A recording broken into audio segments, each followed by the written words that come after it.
Hi అండి, welcome to Andhra recipes. Me Indira from Tanuku. నేను ఈరోజు కోనసీమ చింతకాయ చిన్న చేపల కూర చేసి చూపిస్తున్నానండి. ఈ చిన్న చేపల్లో ఎన్ని న్యూట్రిషన్ వాల్యూస్ ఉన్నాయో మీకు తెలుసా?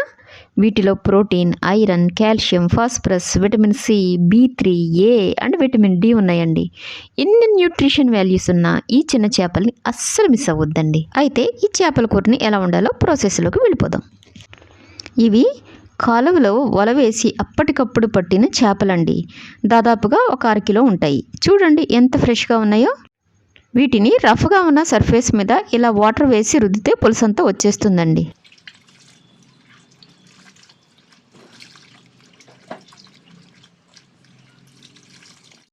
పులుసంతా పోయాక ఇలా తలలు తోకలు కట్ చేసేసుకుని శుభ్రంగా కడుక్కోవాలి. నేను 2 గుప్పెళ్ళు చిన్న ఉల్లిపాయలు తీసుకున్నానండి. అలాగే 6 పచ్చిమిరపకాయలు తీసుకున్నాను. ఒకవేళ మీ దగ్గర చిన్న ఉల్లిపాయలు లేకపోతే 2 పెద్ద ఉల్లిపాయలను తీసుకోవచ్చు. ఈ ఉల్లిపాయల్ని రాయి మీద కచ్చాపచ్చా దంచుకోవాలి.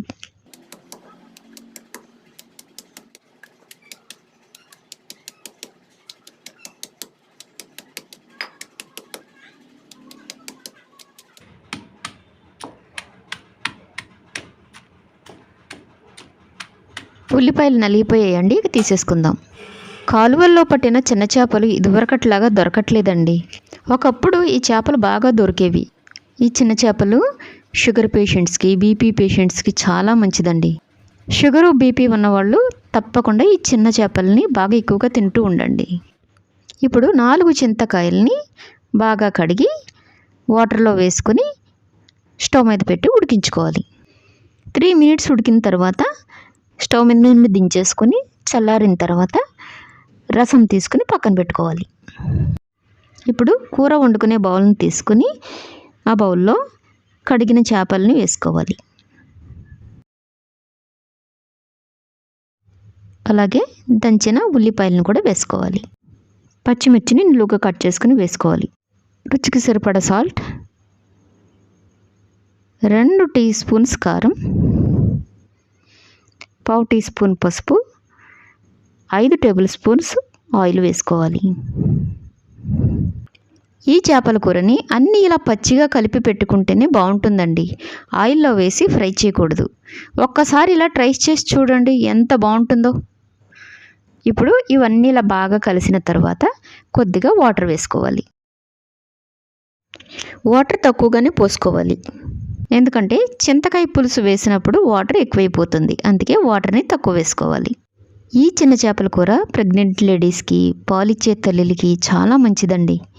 ఎందుకంటే వీటిలో హై ప్రోటీన్ ఉంటుంది.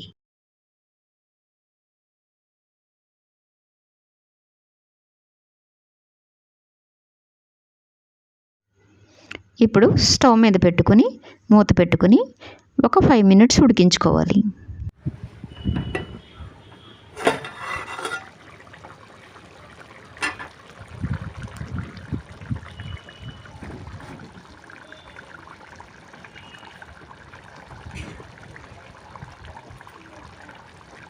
ఇప్పుడు చింతకాయ పులుసు వేసుకుందాం.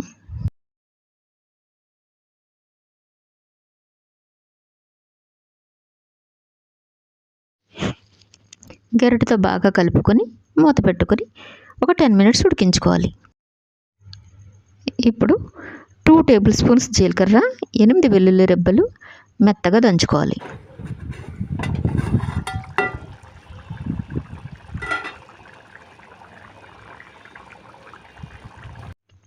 దంచుకున్న వెల్లుల్లి జీలకర్ర ముద్దను వేసుకుని బాగా కలుపుకోవాలి. ఈ చిన్న చేపల్ని అందరూ తినొచ్చండి, కానీ కిడ్నీ పేషెంట్స్ మాత్రం తినకూడదు. ఎందుకంటే ఈ చేపల్లో ఫాస్ఫరస్ కంటెంట్ ఎక్కువ ఉంటుందండి. అందుకే కిడ్నీ పేషెంట్స్ ఈ చిన్న చేపల్ని తినకూడదు.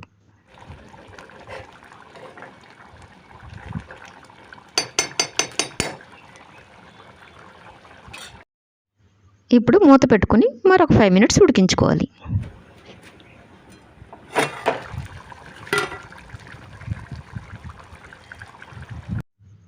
ఇప్పుడు కొంచెం కొత్తిమీరని చల్లుకోవాలి.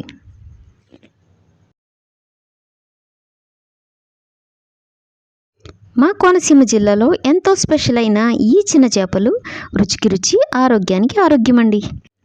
నేను చెప్పిన ప్రాసెస్లో కనుక వండితే చేపల కూర టేస్ట్ అదిరిపోతుందండి. ఈ కూర మరీ గట్టిగా లేదా మరీ పలచగా ఉండకూడదండి. చూడండి, ఇలా చిక్కగా ఉండాలి. ఇంతేనండి, కోనసీమ చిన్న చేపల కూర రెడీ అయిపోయింది. చూడండి ఎంత కలర్ఫుల్గా, ఎంత యమ్మీగా ఉందో.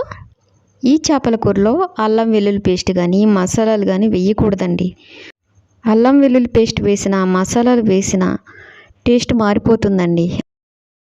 ఇప్పుడు టేస్ట్ చేద్దాం. ఇలా వేడివేడి అన్నంలో ఇలాగ కూర వేసుకుని తింటే భలే ఉంటుందండి.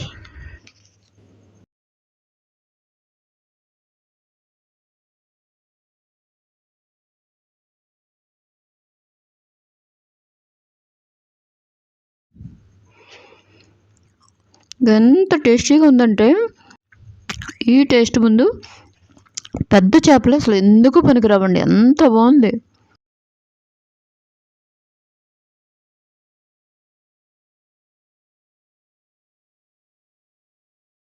ఫిష్ అయితే అసలు ఐస్ క్రీమ్లా కరిగిపోతుందండి. చాలా అంటే చాలా బాగుంది. ఈ చిన్న చేపల కూరని మీరు కూడా మీ ఇంట్లో ట్రై చేయండి.